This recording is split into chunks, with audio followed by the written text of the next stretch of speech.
Allora, grazie a tutti per essere presenti, ringrazio tutte le autorità, Sua Eccellenza il Vescovo e tutte le autorità presenti e tutti voi per aver risposto positivamente al nostro invito ad essere qui con noi per questa inaugurazione che è un momento molto atteso, un momento molto importante per il territorio, in quanto andiamo a implementare, ad integrare quella che è l'offerta assistenziale extra ospedaliera del Dipartimento Salute Mentale. Attiviamo una nuova comunità riabilitativa terapeutica residenziale, esattamente è allocata al primo fabbricato, primo quindi edificio che abbiamo visto. Mentre invece in questo di fronte attiviamo una comunità alloggio, la comunità alloggio che rappresenta però un trasferimento, quindi non una nuova attivazione. Viene trasferita alla comunità alloggio di Taglio di Po e viene allocata qui. Ora, rispetto a tutta questa autostruttura, penso che mi soffermo solamente con 2 parole per anche un breve excursus storico. Perché? Perché fino al 2013 era adibita a Corteguazzo ad attività riabilitativa rivolte a persone con disagi mentali ed era appunto adibita con una convenzione tra il comune e l'azienda sanitaria in quanto era di proprietà del comune. Dal 2013 invece ad oggi non è più stata attiva, purtroppo si è chiusa la convenzione del 2013 e quindi cosa ha fatto l'azienda sanitaria in collaborazione col comune di Adria? Ha stipulato una permuta per effetto della quale il comune di Adria ha acquisito in proprietà tutta una serie di terreni di proprietà dell'azienda sanitaria e noi abbiamo acquisito in proprietà questi casolari, splendidi direi, e 17.500 metri quadri di terreno. La permuta ha richiesto, e chi è presente, vedo il dottor Trazzale e tutti quelli che l'hanno seguita dal punto di vista proprio tecnico-amministrativo, una procedura che è stata, penso, gravosa sicuramente, è stata sottoscritto l'atto notarile nel luglio del 2021. Da lì siamo partiti con la ristrutturazione,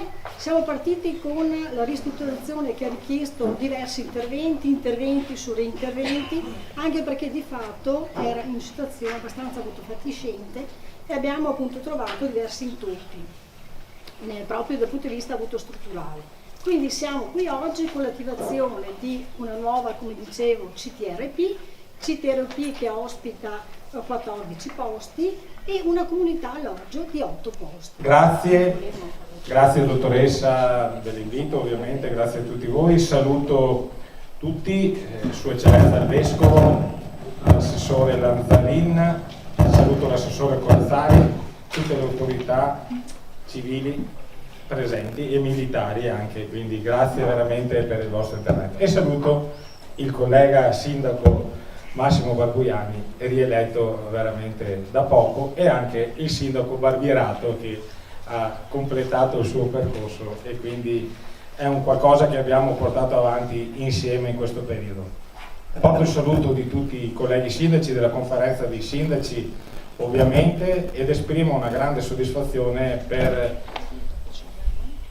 il completamento, ma credo sia l'inizio di un nuovo percorso, di una nuova attività per questa bellissima zona, per questa bellissima area che veramente quando sono entrato sono stato veramente colpito favorevolmente. La zona, l'area è veramente bellissima, accogliente e quindi credo si presti molto molto bene a tutte le attività sociali che già ci sono e che tra l'azienda ULSS e il comune vorranno poi mettere in atto in questa bellissima zona. Quindi sia una bellissima giornata per la nostra città. Adria ritrova uno spazio che era stato vandalizzato e anch'io nei ringraziamenti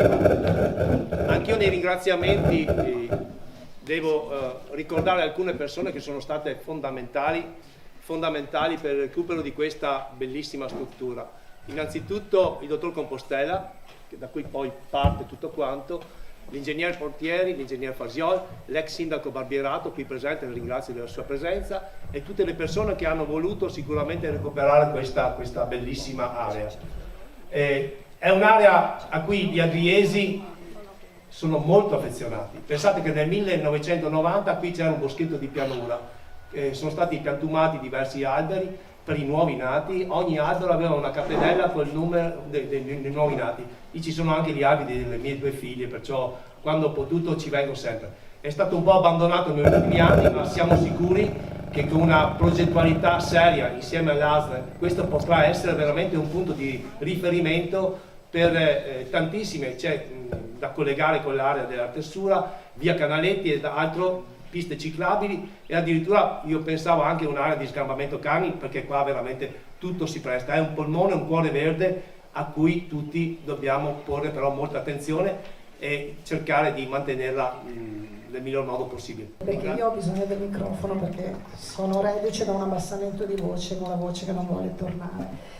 Buongiorno, mi fa molto piacere essere qui oggi, ritorno molto volentieri in Polesine, soprattutto quando ci sono belle cose, belle iniziative, ma soprattutto bei momenti per le comunità come questo. Oggi ci troviamo sicuramente in un contesto di questo tipo. Saluto tutti i presenti, le autorità presenti, la direzione strategica. Con me c'è l'assessore Corazzari del territorio, che quindi conosce molto bene queste realtà e so che è molto vicino anche a quelle che sono poi le necessità di questi territori e di queste comunità.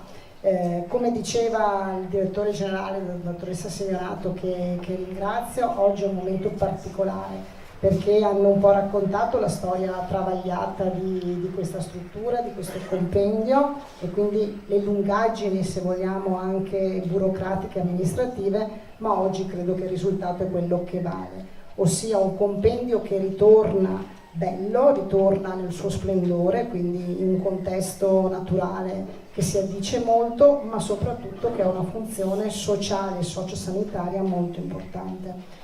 Come diceva la direttore generale, questo è un investimento non ospedaliero, noi siamo abituati a vederci a tagliare nastri, inaugurare attrezzature, reparti, ma questo a testimonianza che parallelamente a quello che è il potenziamento delle nostre strutture ospedaliere, i nostri presidi ospedalieri, i nostri ospedali, continua l'attenzione e l'investimento sul territorio, su tutto quello che è territorio, che vuol dire extra ospedaliero, che vuol dire sociosanitario, che vuol dire non un intervento per acuti grave, ma un intervento di accompagnemento.